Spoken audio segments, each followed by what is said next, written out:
Hey, everybody. In this podcast, we're going to be talking to Ed Gold, my friend who used to be the director of sponsorship and media for State Farm. He has grown, or he was part of that just growing time, working with LeBron, Caitlin, Patrick Mahomes. He has some great stories about how he started in journalism, kind of went through the media side and got into sports. So if you're a college student interested in working with some really big brands, this one's for you. Let's go to the show. Welcome to the First and 20 podcast, the podcast for college students trying to get into sports by talking to those in it. Here's your host, Steve Raquel. Hey, everybody. It is Steve Raquel, your host to First and 20 podcast. Thanks for joining us today. Today, I'm going to have my friend Ed Gold. Ed's right here, and we have been friends for many, many years. I actually was part of his agency, or an agency reported to him. But even more than that, we're friends. We both went to Illinois. As I put this podcast together, I thought Ed would be a great person with great experience that could help you as a student kind of understand what's going on, what the sports life is like, and not only what he used to do, but what he does now. So thanks to Ed for being here again. You're welcome, Steve. Glad to be here. Hey, thanks, Steve. Thanks for having me. As you mentioned, I am a proud University of Illinois graduate. I graduated out of the College of Communications, which is now the College of Media, and started my career at DDB in Chicago, which is a large advertising agency. I started in the media planning and buying department, which is overseeing where and when you see advertising. So I worked on brands like Bud Light, Energizer batteries, State Farm, Wilson Sporting Goods, overseeing where they place their advertising, create their advertising, but you saw it because of what I did and the team I worked on did for those brands. And it was a great, great job. I then went to work for Jack Nicklaus's sports marketing company. I wanted to work in the golf industry, but then I realized I didn't want to be on the sales side. So then I took my career out to the West Coast and was the media director at an agency in Los Angeles for a couple of years. And then my wife and I had gotten married. We wanted to move back to the Midwest, and State Farm happened to be looking for someone to oversee all of their media and sponsorship activity. And I had worked on the State Farm account when I was at DDB in Chicago. Lo and behold, through all the rounds of interviews, I got the job. And what a great place to work for 16 years during what was the height of the ultra competitive marketplace known as auto insurance. I mean, I thought working on Bud Light, and competing with Coors Light and Miller Lite and all the other beer brands was something. But in the advertising world, this was quite the competitive category. I spent 16 years overseeing all of State Farm's media and sponsorship activity. Then my wife and I we needed to move back to Chicago for my kids' education needs. And so for the last 5 years, I've been a marketing consultant, including spending a year and a half as the director of marketing for the Illini Guardians, the first NIL collective for the University of Illinois. So I've been involved in the sports world for over 30 years, and it's been great. That's my story, Steve, and I'm sticking to it. Great story. That's why I have you on. Well, awesome. So, when I was working with you, in that kind of age, you're right. It was a competitive environment. I couldn't believe it. You've been part of some of the more memorable parts of State Farm's kind of involvement, both in sponsorship and just in terms of media, from Jake at State Farm to LeBron James and Chris Paul to, I don't know. There's Patrick been so Mahomes, many. Yeah. Aaron Rodgers, James Yeah. Harden. Yeah, we had a lot. And those are State memorable. Farm, yeah, very memorable. And that's the way the category was. I mean, we were competing with the Gecko, Mayhem, Flow, the Professor at Liberty Mutual. And so, this category, the insurance category, required you to be extremely memorable. And we certainly used our State Farm agents, but also characters like Jake from State Farm, or like using celebrity to do that with our sports properties. Did you find that during that kind of competitive time, I mean, I guess it's still competitive, did those translate into new signups, which is the main objective for the auto industry? Well, I mean, obviously that is the key. I mean, those are the KPIs. Let's get people to get a quote from State Farm, and then obviously we want to sell them a policy. Um, it was always hard to tease out, what did the partnership with the NCAA do, or what did the NFL partnership do, or what did our partnership with the Los Angeles Dodgers do? Because it was all part of a bigger integrated marketing campaign. So I would say, from an integrated marketing standpoint, we did great because in the years we needed to grow, we grew. And there were years, certainly we took rate hikes where, we actually wanted to lose some customers because of profitability issues. And so, yeah, overall, we saw sports as a way to help us stand out in the marketplace. And certainly, you can't watch an NFL game and not see the pregame brought to you by Progressive, the halftime brought to you by State Farm, and the postgame brought to you by Nationwide.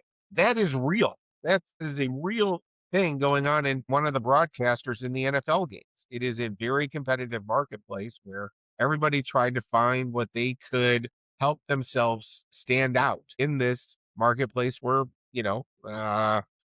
people need insurance. And so we wanted them to buy it from us. Awesome.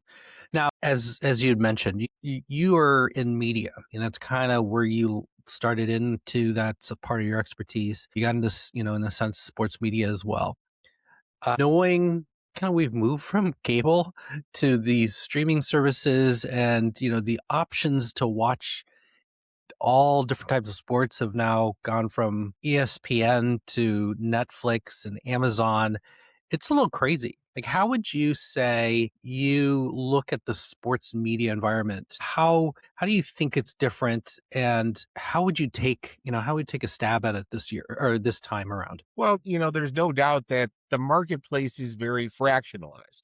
Not that it wasn't previously, there was, Monday Night Football on ABC and NFL games on Fox and CBS, and NBC has the Sunday night game. So it was always very fractionalized about where you would go to watch an NFL game. All it's done now by bringing in the streaming services, whether it is YouTube or Netflix or Prime, it's another venue. It's another venue, but people love sports. Sports is the only thing on television that has held its ratings over the last 20 years. Everything else from when, we used to watch primetime television and Seinfeld and Friends and all the great shows from the 90s and early 2000s. The ratings have gone so far down on those type of shows because people have so many other viewing options. Okay, they want to go watch the new Top Gun Maverick movie, they can just dial it up on their streaming service and watch it, which was not available before.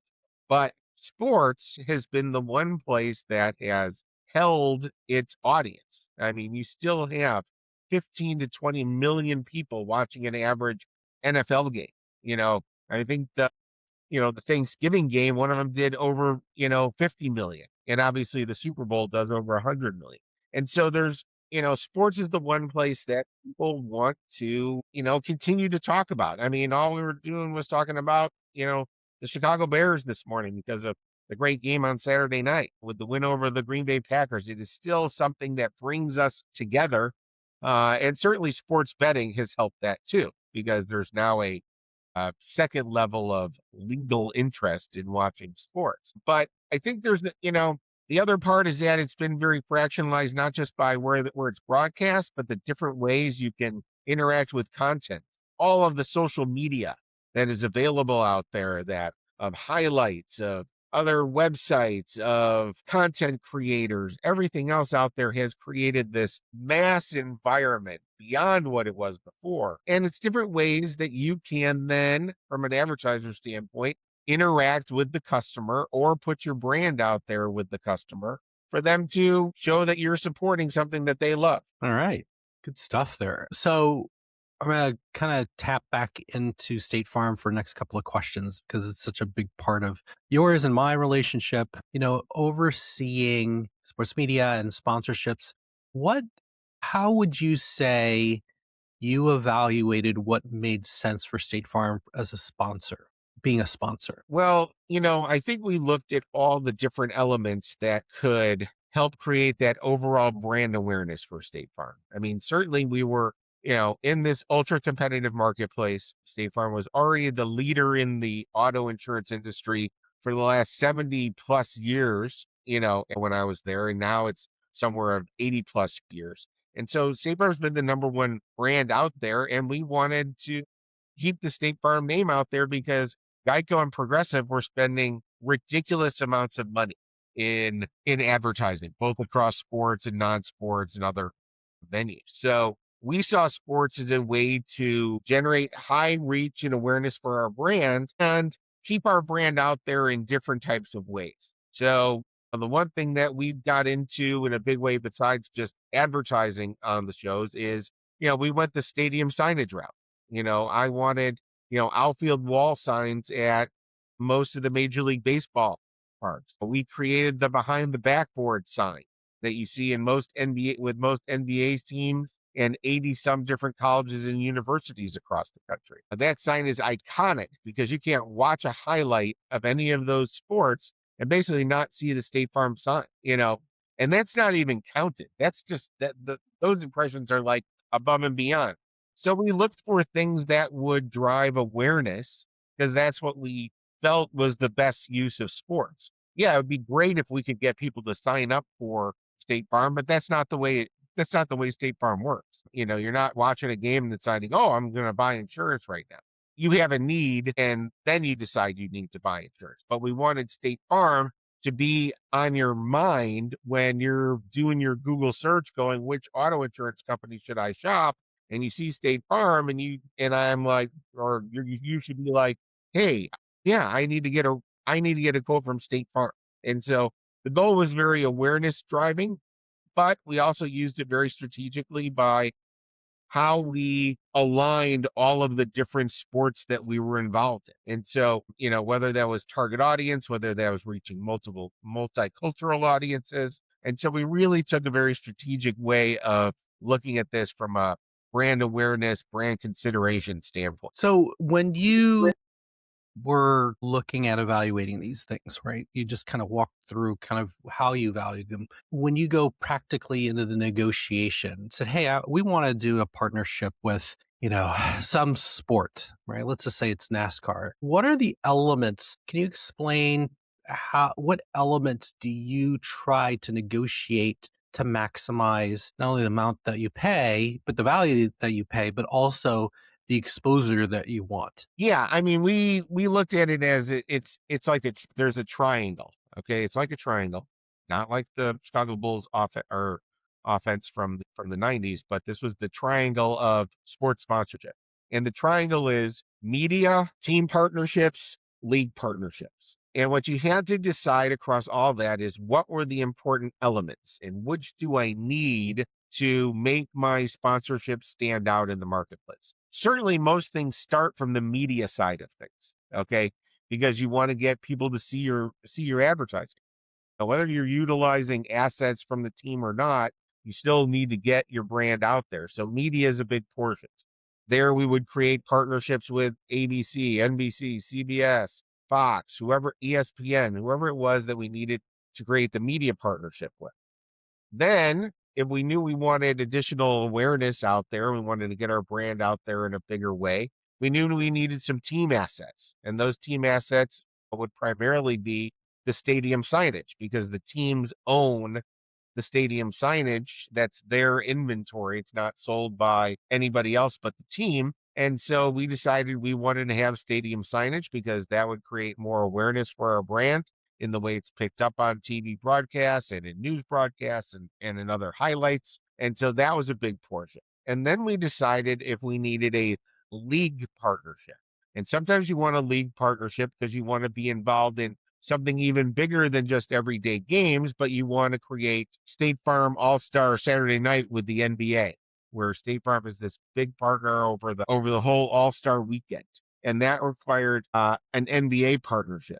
So did having our in-stadium behind the backboard signs stay up during national NBA games because the local teams own the local, but the NBA owns the national portion. And so we had it, so a league partnership was required there. In other places, we decided that in the NFL, while we were a league partner at one point in time, we decided we didn't need the league partnership anymore because one, there wasn't stadium signage in the same way there is in basketball and baseball. And then two, we felt, our partners in Aaron Rodgers and Patrick Mahomes and any other players we might have used could stand on their own without having to show them in uniform. And so since we weren't using any league assets, we didn't need to have the partnership with the league anymore to be an NFL partner. But we were able to certainly make our mark in the NFL space through our partnership with two of the marquee players in the space. Yeah. Aaron Rodgers and Mahomes, right? Mahomes now hurt. You've also done something with Caitlin Clark. So you're not afraid to pull some of the, big names out there to help the brand, which No, I think was because awesome. in those sports, you also have to make sure that they are identifiable without their helmet on. You're dealing in a sport where people, the players are wearing helmets, you don't really know their faces unless obviously they're the more popular athletes in the sport. Versus in basketball, you're normally not wearing a helmet. Nobody's wearing a helmet in basketball. So the face is a lot more recognizable when you're using Chris Paul or LeBron or Steph Curry or whoever you're using in your ads. So the ones I'm not sure which ones that you were engaged with. Let's say it's LeBron, Chris Paul. Who else was there? Mahomes, Aaron, Aaron Rodgers. Patrick. Which one was your favorite? Who's the easiest I to don't. work with? It's interesting. They're all pretty easy to work with. I mean, they all come, they're all professionals. They know why they're hired to be in our advertising because we've come to a contractual agreement with them. So they all, they're all pretty nice because we're paying them some money to do this. But, I mean, certainly Aaron Rodgers was in a whole other stratosphere and the demands on his time and people who were pulling at his shirt and coat strings and things like that, he was definitely, had a lot more going on versus Patrick Mahomes. We were there early on Patrick. I mean, we were like his first brand partner.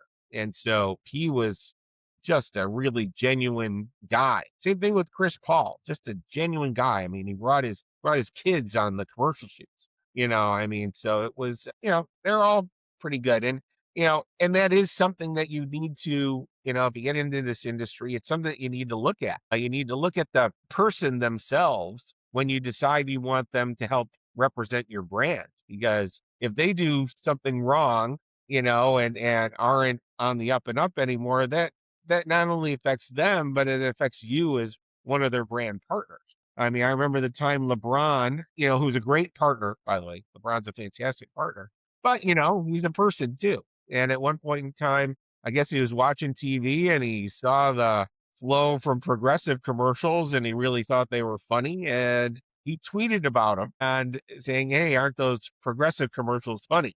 Now, he's just being a normal guy, but at the same time, he was helping promote because who he is, one of our competitors when we're the ones paying him money. He didn't say State Farm commercials were funny. He said the progressive commercials were funny. So, you have to have some discussions about that with the athletes that you participate with and even I'm gonna teams get you participate with. I mean, and sorry, I'll just one more aside. I mean, we've been at, State Farm sponsors almost 100 different colleges and universities. And there have been some times where, universities have, or people at universities have done some things wrong. And we have to decide what we're going to do there because, it rubs off on a brand the same way. sure. So I'm gonna flip the script a little bit and explaining a little bit about some of the good sponsorships. Do you have a memorable bad sponsorship that you either were participated in or had to get out of? Well, we thought it was a great partnership. And I'll tell you the story. So State Farm has agents in 48 of the 50 states, and we've done a lot of regional partnerships. But there are some states where, it's harder. There are no professional um, teams in Alaska or in Hawaii or in Rhode Island or well, actually, no people this in Rhode Island. But there are places where, getting our brand out there is a little more difficult. And so we decided that, in Alaska, something was going on there. We needed some help there. And so we said, well, let's sponsor the Iditarod dog race, dog sled race. Fantastic. It's ginormous in the state of Alaska. But little did we know that the folks from the People for Ethical Treatment of Animals, PETA, would be all over us. And it became a PR type of nightmare for our public affairs department because, they were saying, why are you sponsoring dog races? Dogs die during this race and things like that. And so we had to make the decision that, okay, we don't really need this bad press anymore. So let's figure out a way to exit from this partnership. So there have been some that, yeah, we've run into some issues with.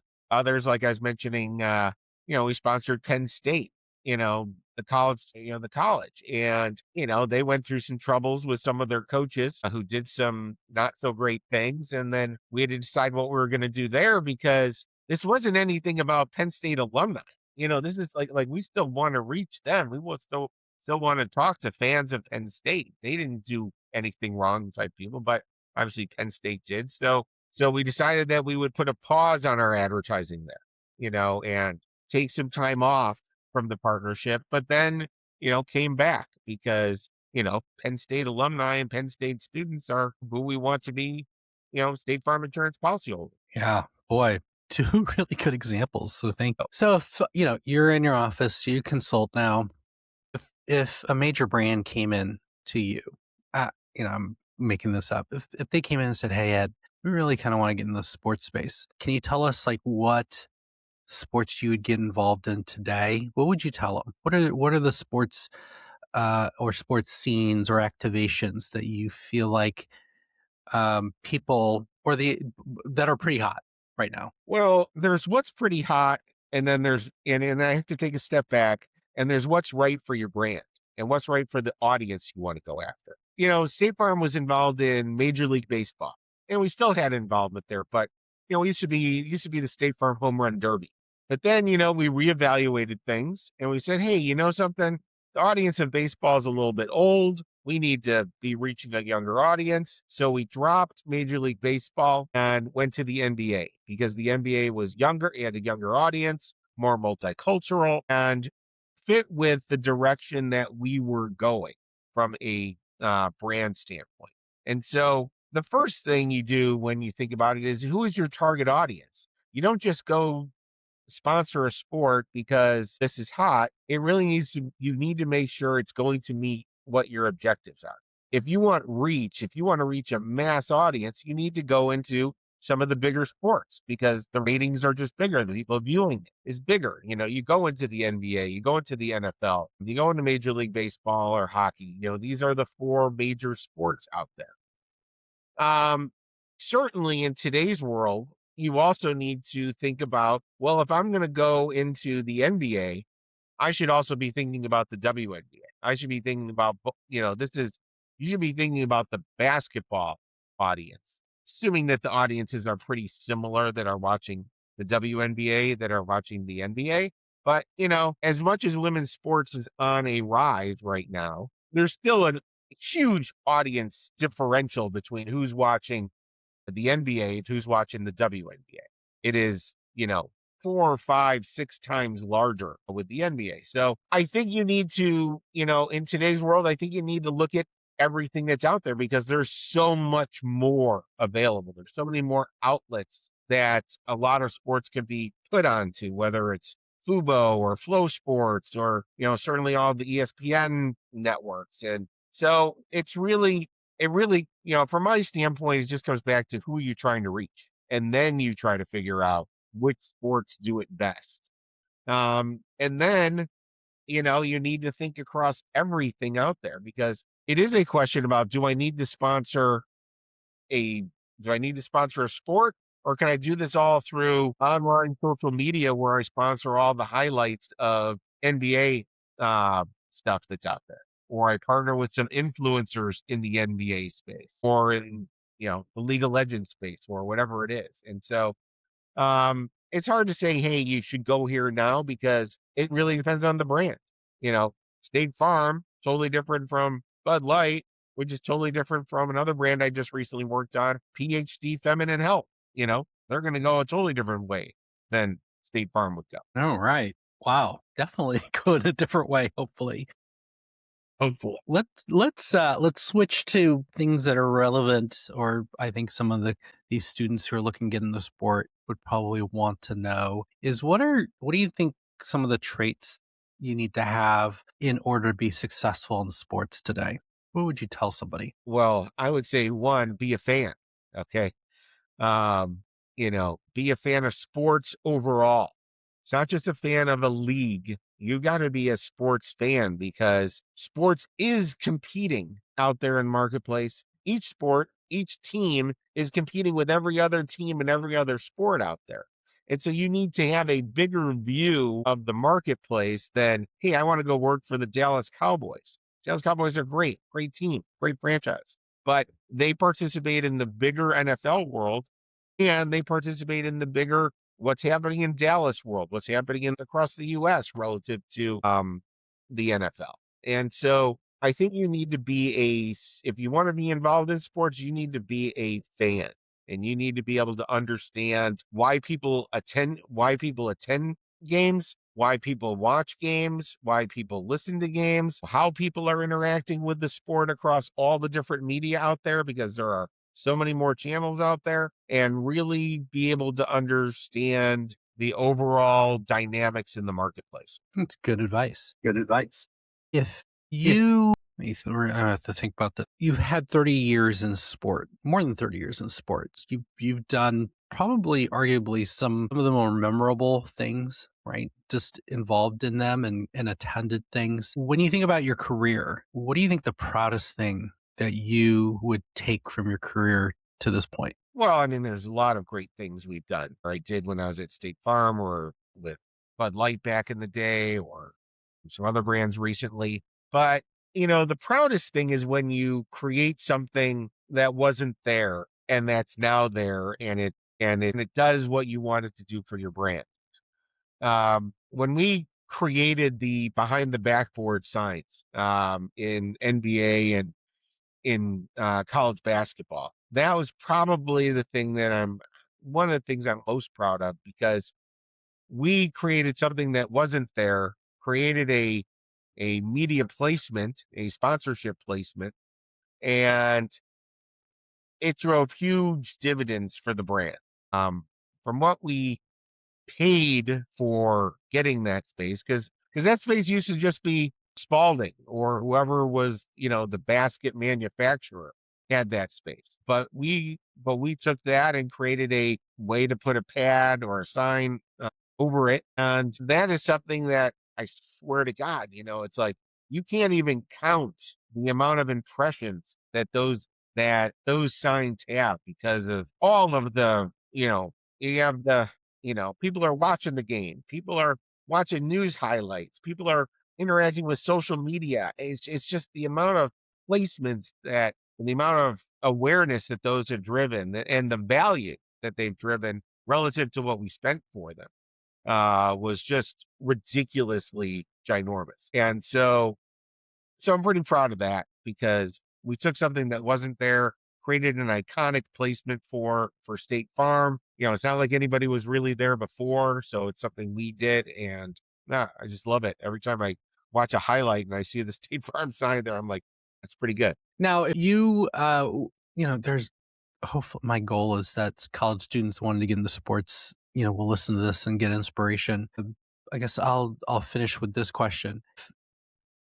If a student came up to you and was talking to you and asked the question, there's an opportunity, an internship with a sport I like, but it's not going to pay anything. Because as you know, sports is incredibly popular and there are more people who want to get into sports than anything, more than the positions there. Would you tell them, you're going to have to earn your keep. You're going to have to, you're going to have to to work for free for a little bit to get experience, what would you tell them?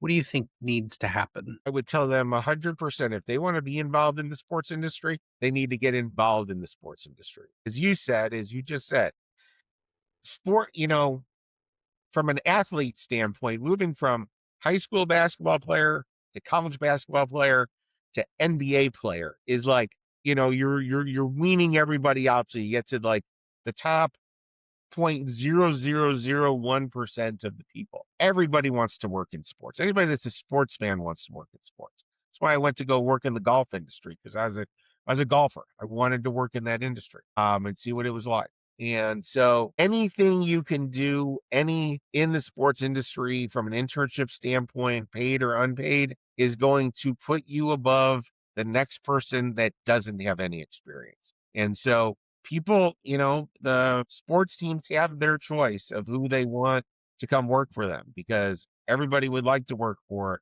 the Chicago Cubs, the Dallas Cowboys, the New England Patriots, whoever it is. And so anything you can do to put yourself above and beyond the next person is extremely important. And I don't care what it is. You don't have to go work for the Chicago Cubs to go work for the Cubs, but you need to be involved in baseball. Baseball would be helpful as like the best way to do it. So I don't care whether that's minor league baseball, major league baseball, whatever. Go find a way to work in baseball. Or just in sports, because team issues are team issues, whether it's no matter what sport it is. So yeah, do whatever you can to get involved as early as possible. You said something that I thought was really interesting, and actually I'll finish off with this one, is you said, hey, going all the way to pro, like, makes the funnel smaller and you get to 0.0001 of, the top players. Behind you, there are a whole bunch of awards.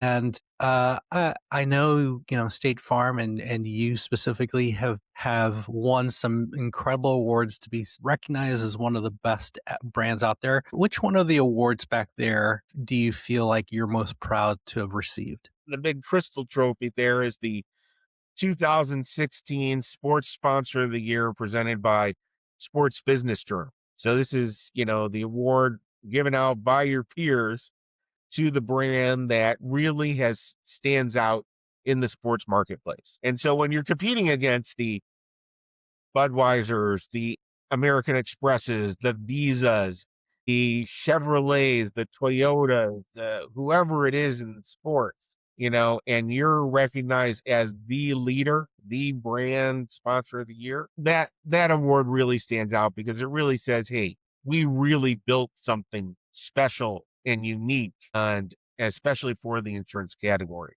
to be recognized amongst those brands that have been involved in sports, the Coca-Colas, Pepsis, Bud Lights, that one I'm very proud of. And then the other one that has the T on it is the 2019 eSports Brand of the Year. That's a place where we really help pioneer and we really help bring more brands into the esports world that would not have considered it before because it's a lot easier when you go to your management, you go, State Farm is involved in esports. I think this is a place we should get involved. And if a company like State Farm's involved, we should be there. Why isn't every pizza company involved in that? So I love that one too, because it really showed, we were a pioneer in that marketplace and again, help that entire marketplace from a sports sponsorship standpoint. All right. Thanks, Ed, for your time today. Some really insightful things. Everybody, hopefully you will have enjoyed this podcast, and I'll have more of my friends come on and talk about their experiences. So thanks for being with us today. And to sign off, I like to say you are the quarterback of your career. Just let us help you to create the best game plan to win. Thanks, everybody. We'll see you later on. Thanks, Steve. Thank you.